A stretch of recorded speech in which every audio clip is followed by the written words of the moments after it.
Over the last 20 years, minivans have obviously lost a lot of popularity. Back then, pretty much every car manufacturer had some kind of a minivan available for sale, and Honda and Toyota were selling about 3 times as many Odysseys and Siennas as they're selling today. However, as soon as car manufacturers figured out how to prey on these sensitive egos of skeptical minivan buyers with big, rugged 3-row SUVs, minivan sales quickly started to tank. But this is something that's always surprised me, because minivans aren't just a little bit better and a little bit more practical, they are a lot better in almost every aspect. And since people have seemingly forgotten that, I'm going to start this review by sort of reminding you. Starting with cargo area, because most 3-row SUVs have a pretty pathetic cargo area because the floor starts somewhere up here, but as you can see, I'm basically sitting on the ground here. Now, I know you might be thinking, well, that's because in a 3-row SUV, this area is where the spare tire would go and that the Honda Odyssey just doesn't have one, but that's not true.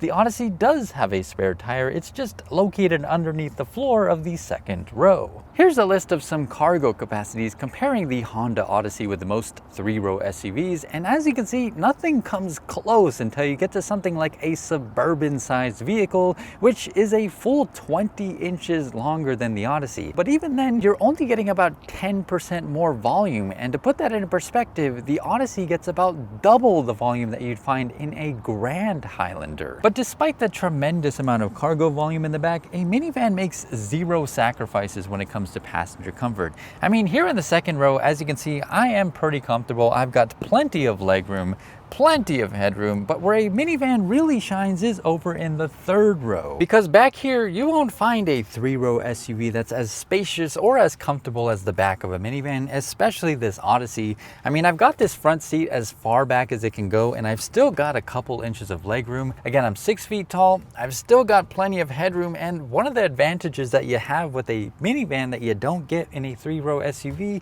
is a much lower floor. So this means that I have a little bit more thigh support on my seat, because most 3-row SUVs have basically the seat sitting on the floor, so your knees are up in your chest, so even if you do have any leg room, you're just not going to be all that comfortable. And of course, you can't forget about sliding doors, because not only are they fully automatic, which is pretty luxurious honestly, they just give you a much more usable opening. I mean, even though I'm 6 foot again, it's pretty simple for someone like me to just be able to walk through here no problem. Again, that's just so awesome. And if you're still not sold on a minivan, all you need to know is that the economics of a minivan are just so much better than a 3-row SUV. They tend to be a little bit cheaper to buy, they tend to be a little bit cheaper to service, and of course they are a little bit more fuel efficient, and in the end, they tend to hold their value much more better than a 3-row SUV, which means you're saving thousands, if not tens of thousands of dollars over the life of owning a minivan. All right, with that out of the way, what's new for the 2025 Honda Odyssey? Because you do get a mild refresh for this year. You get a slightly restyled bumper in the front. You get some small changes in the back, including the implementation of Acura NSX reflectors. But overall, this is, I think, the 8th model year of this generation of Odyssey, so you're not exactly looking at something entirely new here, but this is just something that I think Honda does. If it ain't broke, don't fix it, and this remains the top-selling minivan in the market, so I can see why Honda's just deciding to stretch it out at least 1 or 2 more years.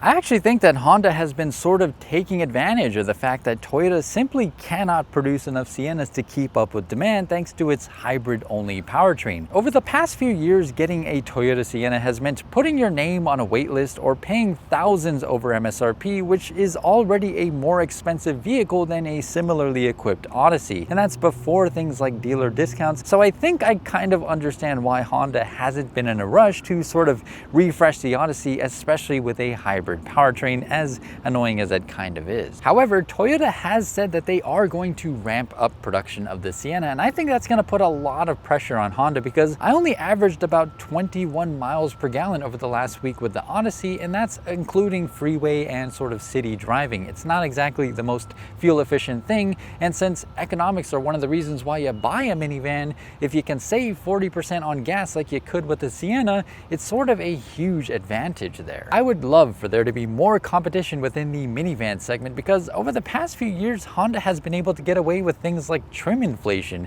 A few years ago, you could get a Honda Odyssey LX, which was with cloth seats and manual sliding doors, for just about $30,000. And then before this, you could get a EX Honda Odyssey, which had cloth seats still, but it had automatic sliding doors. But now the most affordable variant of the Odyssey is an EXL, which means leather seats are standard and that it costs quite a bit more than it used to. Being inside of an Odyssey is something that I always find hilarious and fun. I mean, it feels like this car is on a mission to exceed your expectations in every way that it can. For example, this car has 15 cup holders plus 2 water bottle holders in the front, which means you can have more drinks in this car than you could possibly have hands in here. And when it comes to charging ports, you've got 8 USB ports plus a wireless charger over here in the front in the center console, and you've got a 110 outlet, 2 12-volt outlets, one in the front and one in the back, again trying to exceed your expectations here. And again, when it comes to things like storage, there is an abundance of storage in this car. I mean, in addition to the glove box and the center storage area, which is pretty good,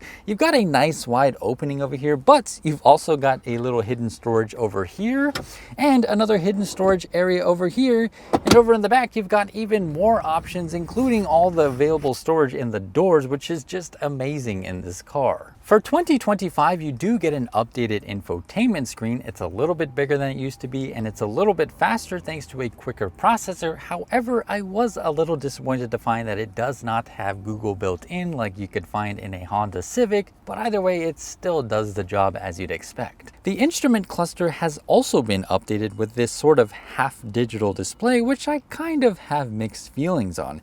It does the job, it's nice and simple, and I don't really think anyone's going to be complaining other than me, but I'm just kind of confused as to why this $50,000 plus Honda Odyssey gets a half digital display, while cars like the Civic and Accord get a full digital display on the higher trims. Moving on to the second row, where again the Odyssey is trying to exceed your expectations, because if you don't need 8 seats like you already have in this car, you can actually open up quite a bit more functionality by simply removing the middle seat. Removing the middle seat is actually pretty easy. All you got to do is pull this little strap right here and then pull this strap down here, and it just pops right out, and you just got to carry it, which is kind of heavy, but it's still doable if you've got an arm. And doing this gives you 2 things thanks to the magic sliding seats in the back of the Odyssey, because you can move them all the way back, giving you much more easy access into the third row, but you can also kind of move them anywhere you'd want, such as over here.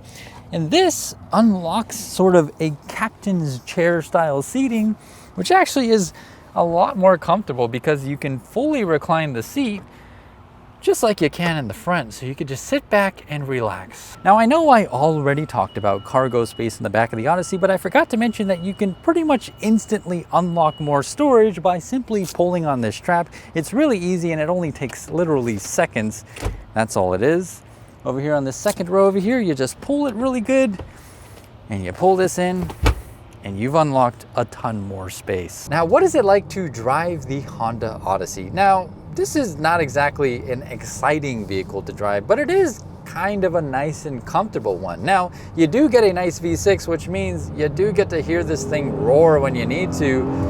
Jesus, honestly, this thing has way more power than it really needs. I can totally understand why the Sienna only has 245 horsepower while this has 280, but at least you do kind of get to enjoy a V6 with a pretty nice 10-speed automatic.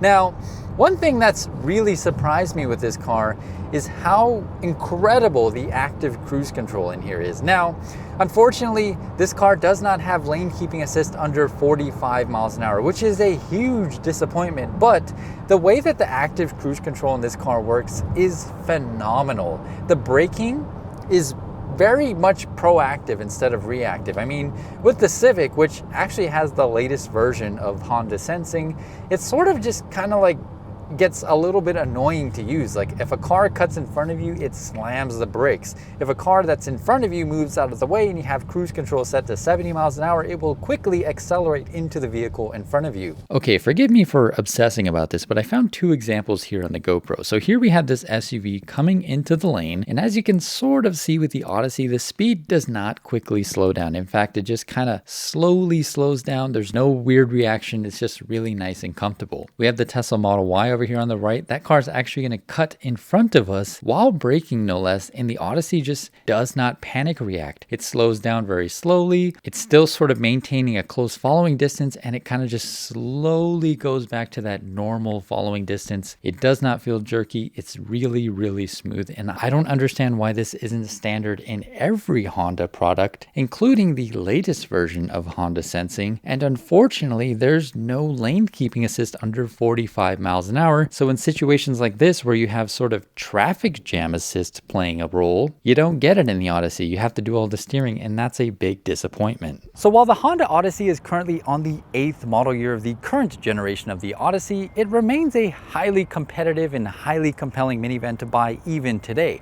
However, most of us would agree that it would be much nicer if it had a much more efficient, much more economical hybrid powertrain, but at the very least, you do get to enjoy a much more powerful tried and true V6 mated to a pretty nice and smooth 10-speed automatic for a bit less money than you'd find in a hybrid competitor. So with that being said, thank you so much for watching, and thank you to Honda for loaning me the Odyssey, and I hope to see you on the next one.